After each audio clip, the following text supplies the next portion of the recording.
In this video, I'm going to tell you how much you can expect to make, what do you need to know to get started, how much is this going to cost, and break down how this unconventional side hustle works. So stay tuned.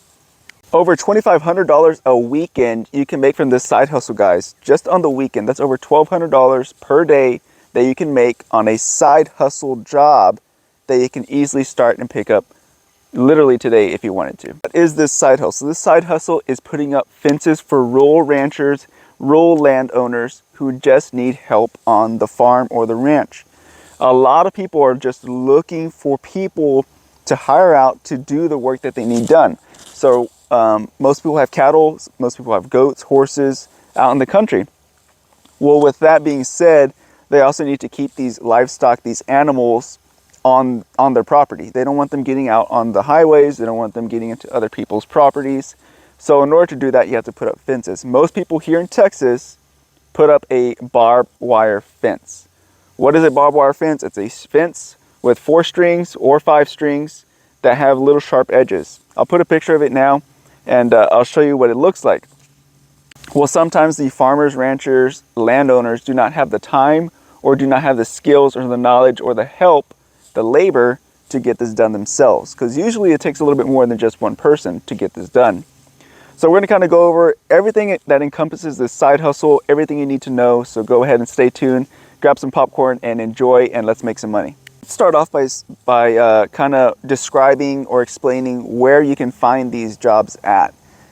If you live in a rural setting, or if you're willing to drive out to a rural setting, this is going to be great for you. If you live in the city and you just want to make some extra money, some decent cash, doing a little bit of manual labor, this is also going to be a great video for you. So where you can find, people needing help with this stuff is going to be at your local Tractor Supplies, at your local feed stores, Lowe's, sometimes Walmarts and H-E-Bs will sometimes have bulletin boards where they post, help wanted, fence builders, etc. What you're going to do is you're going to call up these people and be like, hey, what do you need done? They're going to probably tell you, I need a barbed wire fence put up. Yeah, I got thousands of feet, linear feet that I need done. Next way to do this is you can also leave flyers on the gates of these ranches. Hey, if you need any fence work done, here's my contact info. These are the properties we've done in the past. Or you could also do little post-it signs, bandit signs as they call them, on the intersections of the cities. Ranchers and farmers, they still have to go into the city for supplies. So just offer up your services, advertise your services. People are always looking for laborers. There's a shortage of people willing to do this kind of labor, so the premium kind of goes up. The amount of money you can make goes up because there's just less people willing to do that kind of work. So, and that's across multiple fields. We're just going to talk about this one today. I can go on about other areas that you can do side hustles on with manual labor. But so how you're going to do this, how you're going to structure this is you're going to basically be the owner operator of your company. You're going to be a working operator. So what is a working operator? You're going to be getting down and dirty as well. That's what this side hustle is about. So what you're going to do is you're going to go and find 2 guys, possibly 3. For this video, we're just going to go with 2 guys and yourself. So there's 3 people totally in total in the crew. You're going to pay these guys either by the day or by the hour. It's totally up to you. Either way is fine. You're still going to make some money. Now you're going to be going out and giving bids. You already have your workers. You already know how much you're going to be paying them. Now you're going to be going out and giving bids to these farmers and ranchers. So for this example, we're going to be giving we're going to use 1,000 linear feet. 1,000 linear feet because I already did the math on it, so it's just easier this way. So for a single strand of barbed wire is about 5 cents to 15 cents per strand. We're going to go with a 5-strand barbed wire. So that's 75 cents per linear foot. And you're also going to have, for the T-post, for the wooden, we're going to break that down here a little bit more, but for the wooden post or for the pipe fencing, if you're going to be doing pipe, it's going to be more expensive. For this video, we're just going to do wooden, 6-inch, 8-inch post in the ground. That's usually going to run you between $1 to anywhere between $4 per linear foot. We're going to cut it down the middle and go with $2. So now you're going to be giving out bids. Okay, you got your 1,000 feet. You had somebody come out here and they want to get 1,000 feet done. Okay, so you have 75 cents per 5-strand barbed wire. You can do a 4-strand or a 5-strand depending on what the owner wants. We're going 5-strand. That's 75 cents per linear foot. You're doing 1,000 feet. That's $750 there. Now, that's your cost. Next is going to be the cost of the materials, the T-post and the wooden post. That's going to be $2. We said it's going to be $2 per linear foot. That's 1,000 feet. That's $2,000. You're already at $2,750 for your bid with just the cost added. So now you're going to have to do labor costs. You have two guys. Say you're paying them by the day, say $150 per day, which isn't bad. If you wanted to pay more, you know, go for it. It's going to be taking away profits from you, but if they're good workers, why not, right? So say you're paying them $150 a day, usually 1,000 linear feet.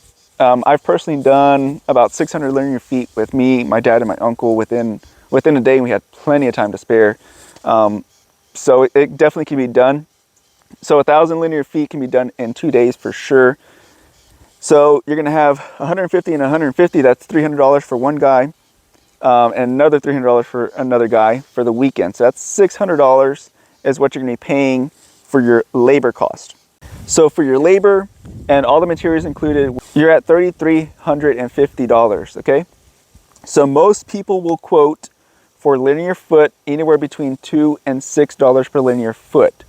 So we're gonna take the higher end, we're gonna say 6. In my area, it's about between 4 and 6. It's usually not towards the lower end of this. So we're gonna go with 6. I have some friends that do this for a living. This is all they do. That is their job. This isn't a side hustle for them. And they usually charge between 6 and 8. But we're going to go with 6 because I already did the math for 6. So $6 per linear foot is what you're going to quote. So now you're going to quote this, you know, your client $6,000 to do 1,000 linear feet of barbed wire. It's going to cost you $3,350. You subtract that difference, and that's the profit you made in just 2 days, guys. 2 days. You know, busting your butt, you know, putting up fences is not easy work. But that's, you know, that's quite a bit of money for 2 days of work. And then you go back on Monday and you do your regular job. It's well over $2,500 in profit. You can use a $200 buffer there for any miscellaneous things, lunch, drinks, whatever. That's still over $2,500 in your pocket on a Saturday and Sunday as a side hustle, guys. So real quickly, so what are the tools you need to start this side hustle? So the first one is going to be a post hole digger by hand. We're going to talk about some of the more, I guess, luxury tools you can add to your operation. But a post hole digger to dig in those, you know, wooden posts, 6-inch or 8-inch post, and some wire cutters or pliers, wire pliers, barbed wire pliers. They have where you can twist the wire and where you can cut the wire. The next thing is going to be a wire stretcher. It's pretty much essential for a wire stretcher. It makes things just easier. It's not too expensive either. A pipe with handles. I don't even know what this thing is called. I use it all the time and I have no idea what it's called. But it's to bang in the T-post into the ground. Like a T-post hammer, I guess is the best way to put it. I don't even know what it's called, guys, to be honest with you. Sorry about that. But I use it all the time. And that's going to be the 4 things that I would say you really need.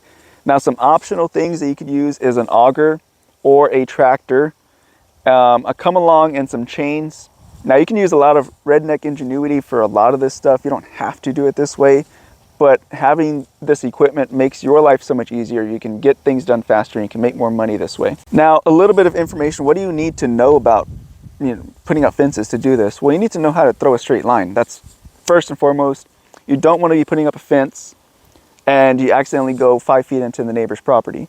We've had that with a neighbor of ours who put up a fence and they did not look at the map very well. They did not draw a straight line. They came into my property, so they had to remove the fence, start all over again because they were already so far into my property without, I guess, realizing it or not caring one or the other. But first thing you need to do is be able to throw a straight line. You can string line it so that we know from one end to one end, you know exactly where it needs to go. You put your T-post up to that string and you know you're on point to throw your line all the way straight without any issues. There's general knowledge of how to put a T-post in the ground, how to use the wire stretcher. And the wire stretcher can be dangerous if you're not familiar with it. If you let it go too early, it can whack you, or it can definitely, you know, maybe break a jaw or something if you're not paying attention. So having basic understanding how to use a wire stretcher, how to use pliers, and if you're going to be using a come along, you're going to be using chains or a tractor, understanding of how to operate that equipment as well. It doesn't require a whole lot of knowledge, but you know, just general understanding of how to operate the equipment that you're using. Also general knowledge of how deep you need to go for these posts. If you're going to be putting up, this is for high fences, this is something totally different. But like high fences, you have to go a lot deeper. For, you know, a traditional barbed wire fence, maybe 4 feet, 5 feet below the ground, put it in concrete for your piping at the corners, and you should be set. It shouldn't have no sag after, you know, a couple of years of wear and tear, or the weight of the line itself. Now that's things that you will have to learn, because you don't want a customer, you know, coming back a year later saying, hey, my fence is, you know, it's chweck. It's not even, it's, you know, it's doing this, it's sagging. You don't want that. Also some quick tips on, you know, doing a fence like that. For your corners, you really want to take care of those corners. You want to have what we call a dead man. Here in Texas, we call a dead man. It's basically if I have a post, I have a beam coming straight down to the ground, and then coming back down. So it's going to look something like, let me go ahead and do a quick little. It's going to look something like this. This is in the ground. This is coming up to the top of the post, and like this. And it's supporting that post from sagging, basically is what it's doing. There's different ways you can get this done. You can put 2 posts in the corner and then brace them together. You have more support. Again, going about 4 or 5 feet down, it shouldn't move if you're doing a traditional barbed wire fence.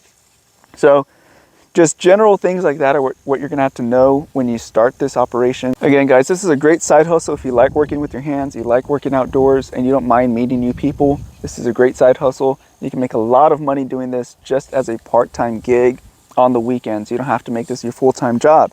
Now, if you are like my friends and they really enjoy doing this for a living, I think they enjoy the money, then they really enjoy doing it. But anyways, we're not gonna tell them that. But if you really enjoy doing this, you could make this your full-time job, and at some point just remove yourself from the business and just hire everything out, and then it becomes, for the most part, passive.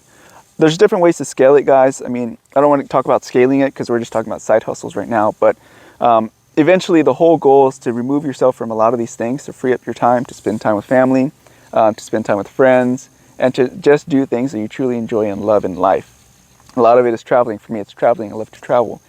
But yeah, I hope you found this video useful, helpful, and informational. And don't forget to like, share, and subscribe. Until next time, be careful, be good, take care, and God bless. See you guys later. Bye-bye.